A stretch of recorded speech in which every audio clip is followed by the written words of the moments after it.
Bonjour, vous êtes sur le podcast de l'ACDI sur le design intégré. Dans cet épisode, nous parlerons de design intégré dans une entreprise de service avec Cécile Couettard, lead service designer à la Maïf. Après nous avoir présenté son parcours de designer très diversifié, Cécile nous explique que le design intégré à la Maïf apporte un regard global et transverse dans cette entreprise. Cette équipe de designers de service entrée par le pôle Expérience à la Maïf est depuis mars 2022 intégrée au service Design et Marketing Stratégie. Elle est le lien entre les différents points de contact des utilisateurs qui sont les conseillers Maïf, mais également les clients Maïf. Le client doit, à travers un site ou une appli, avoir une vision claire de l'offre et des services qui correspondent à ses besoins, et le conseiller doit être rassurant et savoir accompagner le sociétaire, en particulier dans le cadre d'un sinistre. La prise en compte des différents points de contact des usages permet à la marque d'avoir une cohérence globale de son image et d'affirmer sa singularité. Le designer de service à la Maïf est un facilitateur en interne. Il travaille de manière très transversale avec les différents services et collabore étroitement avec les autres professionnels qui vont pouvoir mettre en œuvre les axes de développement choisis.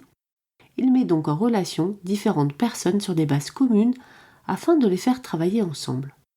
Nous finissons notre entretien sur 2 questions, celle de la visibilité du design en interne et la vision de Cécile sur l'évolution des métiers du design.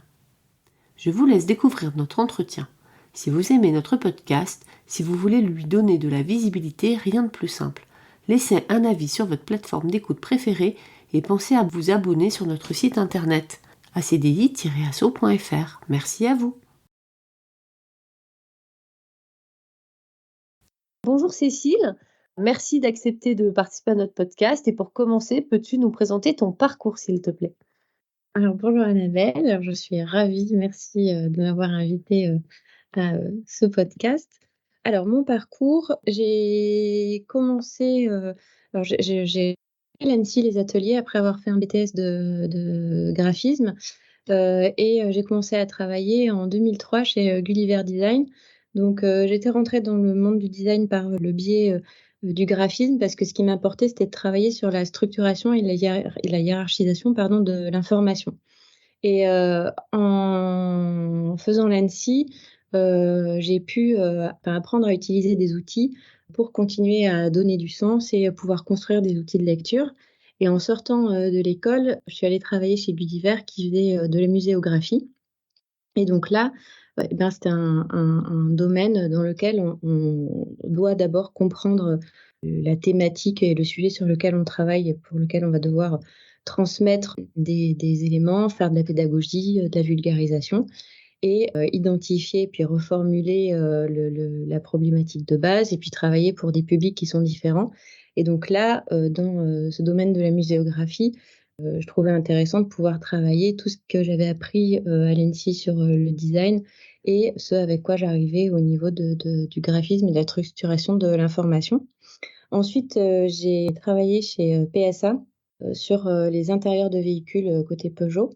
dans le service qui s'appelait à l'époque, Couleurs et Matières, sur, donc les habitacles. Et alors là, bah, du coup, c'était un peu, des mini scénographies puisque quand on rentrait, dans un véhicule, on construit quelque chose qui est, lié à la sensation, de conduite, ou, de confort, qu'on va vouloir, faire passer à travers un modèle qui est plutôt sport, plutôt haut de gamme ou alors sur, des co-branding avec, une autre marque, pour laquelle il faut comprendre quelles sont les clés de marque qui va,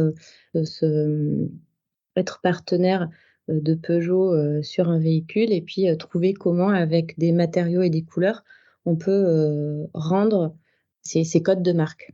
Et puis, dans la dimension, matériaux, il y avait aussi, tout ce qui était, lié au développement de ces matériaux-là. Donc, là, il fallait, pouvoir, avec, les ingénieurs qui fabriquent ces peintures, et ces matériaux, pouvoir traduire des choses qui étaient de l'ordre de la sensation en, matière hyper tangible.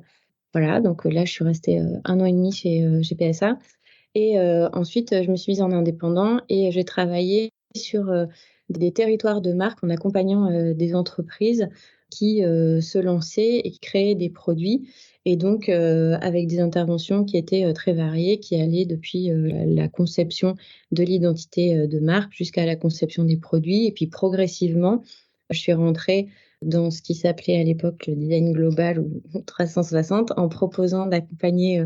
les clients sur le développement d'entreprise et en travaillant autour du produit, sur tout ce qu'il pouvait y avoir autour, aussi bien dans la dimension fabrication que logistique, que distribution, que communication. Donc là, au début, j'étais indépendante et puis ensuite, avec mon associé Karl Jourdain, on a créé le studio Attention Fragile et on a accompagné comme ça pendant, une dizaine d'années, des entreprises et puis parallèlement à ça, on a créé, une marque de papeterie, récréative pour laquelle tout ce qu'on avait fait pour nos clients jusque-là, on le mettait en place, nous, pour, notre propre marque et en allant, jusqu'à, la diffusion puisque, tout ce qui était lié à la distribution, on a dû le porter à travers des salons comme Maison et Objets ou, Spielewarenmesse, en Allemagne et donc on avait des points de diffusion, des objets qu'on fabriquait qui étaient des calendriers de l'Avent en carton, réutilisable qui étaient fabriqués en France et donc on avait 220 points de distribution, en Europe. Et donc là, bah, c'était une autre façon d'aborder tout ce qu'on proposait, jusque-là à nos, clients et on a fermé notre structure parce que la marque, la maison des calendriers, du calendrier n'était pas, un projet, pérenne. On a fermé, la structure et moi, je suis revenue vers le salariat et je suis rentrée chez, Axence, qui était une agence, à la fois, d'accompagnement digital et d'expérience utilisateur qui proposait, donc ils ont un côté agence et puis ils proposent aussi, des designers, à d'autres entreprises et donc là, je suis rentrée, dans l'univers des assurances à la Massif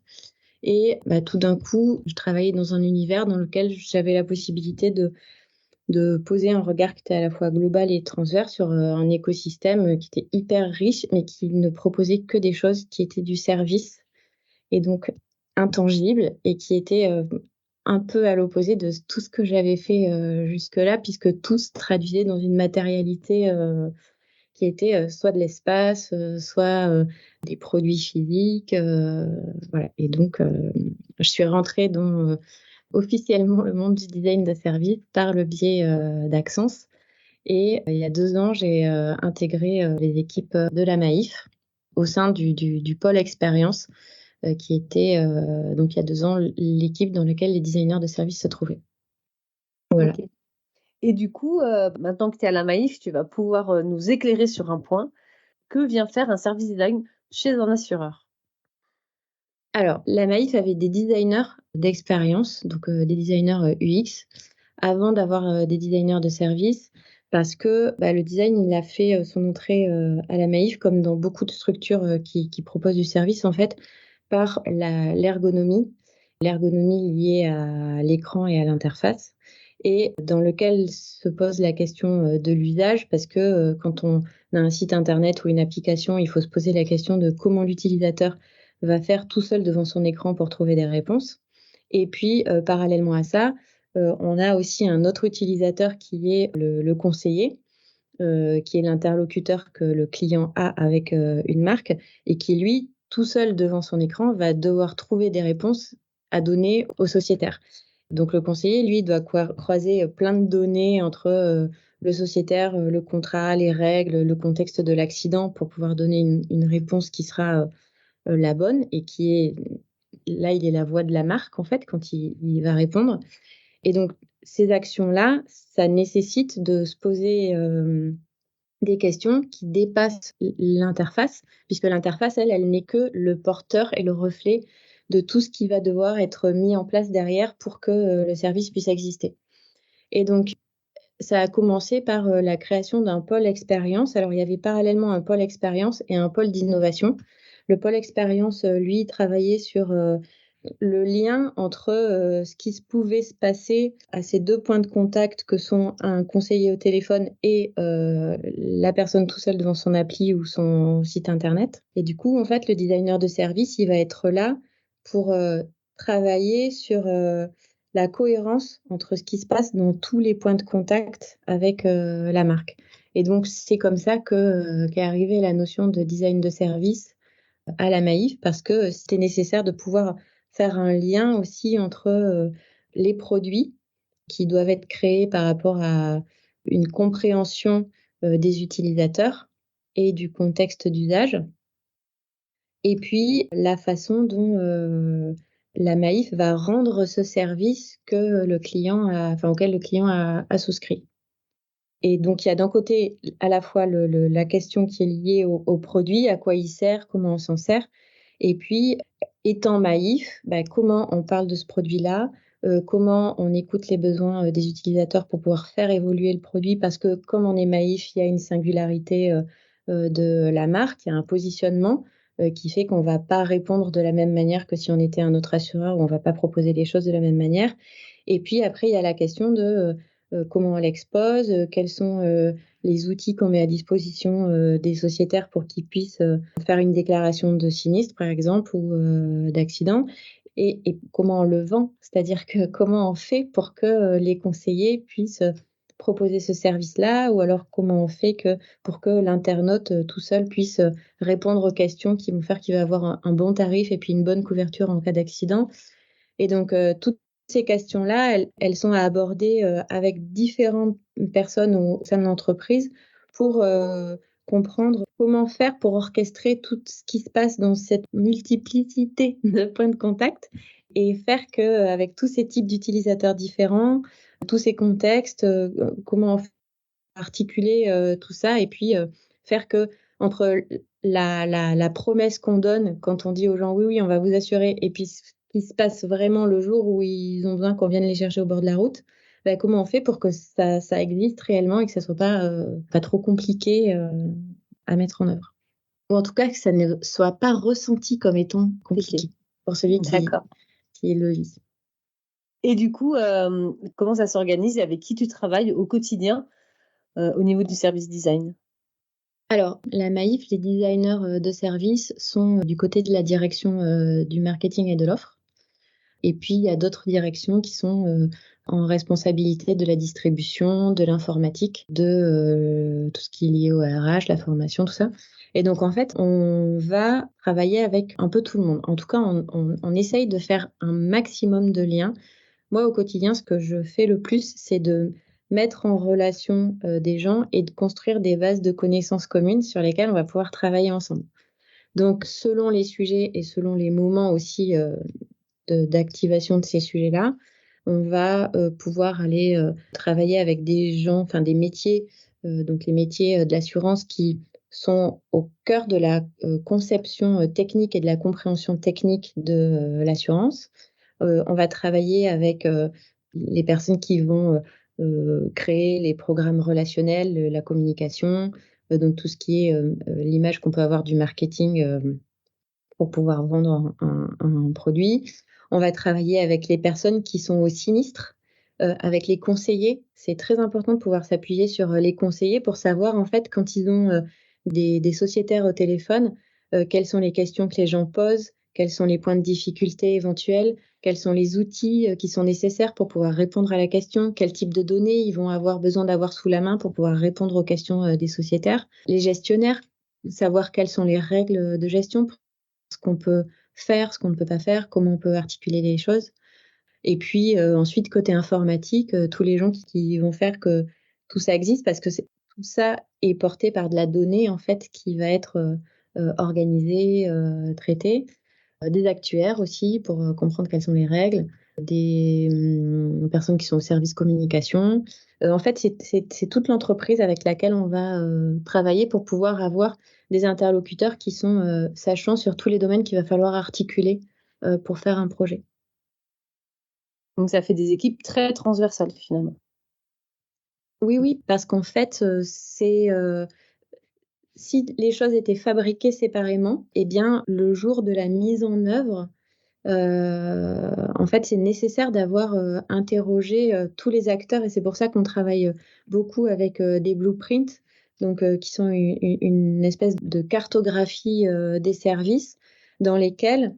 on essaie de poser, alors que ce soit sur des choses existantes ou des visions cibles, comment les acteurs, les outils, les actions doivent interagir pour pouvoir être sûr qu'à l'activation de ce qu'on est en train de créer, les choses nécessaires pour que ça fonctionne bien ait vraiment été prévu en amont et soit vraiment là. Et toi, tu ne travailles pas forcément à la mise en œuvre. C'est-à-dire, toi, après, du coup, tu vas travailler avec d'autres designers, soit des designers d'interaction, d'interface, soit tu vas travailler avec le service com, par exemple.